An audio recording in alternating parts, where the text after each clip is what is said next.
Bon là, attention, fini les grincheux, on part dans le vertigineux, place aux psychopathes de la balle, aux multirécidivistes, aux bagnards en sursis. Ah ben faut reconnaître, hein, Nick Kyrgios c'est du brutal. Avec ses sourcils froncés, la notice du sourire qu'il a jamais dû déplier. C'est l'innoventura australien des tontons flingueurs. Ah bah la preuve, il joue pas, il dézingue. Il sulfate. Souvenez-vous, Montréal en 2015, le Kyrgios, on le sent tendu, hein, il joue contre Stan Wawrinka, et au beau milieu de la partie, histoire de mettre une bonne ambiance, il lâche à son adversaire « Au fait, Kokinakis a baisé ta copine !» Désolé de te le dire, mec. Kokinakis, c'est un autre joueur australien, un copain, un compatriote, qui a été ravi d'apprendre que des millions de téléspectateurs étaient au courant de sa vie privée. Mais bon, c'est pas le premier dérapage du Kyrgios.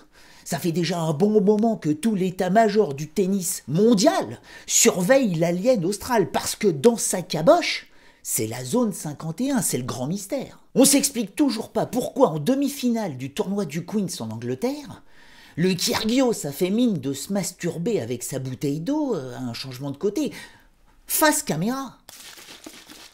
Peut-être qu'en fait, il voulait montrer à tous qu'ils se branlaient de leur regard. Et il y a encore plus flippant. Parce que des fois, il disparaît carrément à l'intérieur de lui-même. Le gars, il a le pouvoir du triangle des Bermudes, mais avec un short. Joue pas. Je suis là, je suis pas là.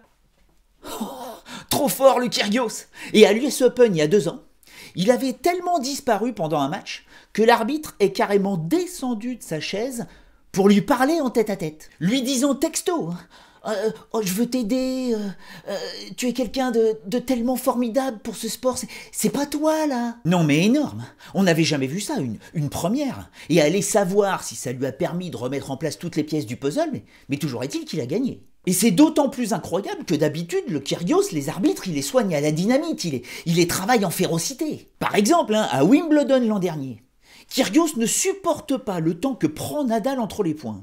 Alors il le dit à Damien Dumusoil, l'arbitre français. Mais quand est-ce que tu vas lui dire « Mine-toi, dis-lui » Mais Dumusoil ne lui obéit pas. Waouh, mais regarde-toi, ça fait du bien d'être là-haut, hein, t'as tant de pouvoir, tant de puissance. Mais t'es personne, t'es une honte, t'es une blague. Sauf que c'est le genre de plaisanterie qui fait pas du tout marrer les arbitres. Alors ils sortent sans arrêt le carnet à pénalité. À Cincinnati en 2019, le Kyrgios, il aurait mérité l'Oscar du pétage de plomb. Il est même sorti du cours sans autorisation pour aller fracasser 2 raquettes de rage totale dans un couloir. Il était obligé, hein, parce que s'il l'avait fait sur le court, là, il se serait fait disqualifier. Parce que pendant 2 heures, l'arbitre s'en est pris plein la tronche. Pourquoi je dois supporter cette patate? T'es le pire du circuit, t'es un putain de raté, mec. C'est quand même une appréciation tout à fait personnelle qu'il soulignera à la fin du match en refusant de serrer la main à l'arbitre et en crachant dans sa direction.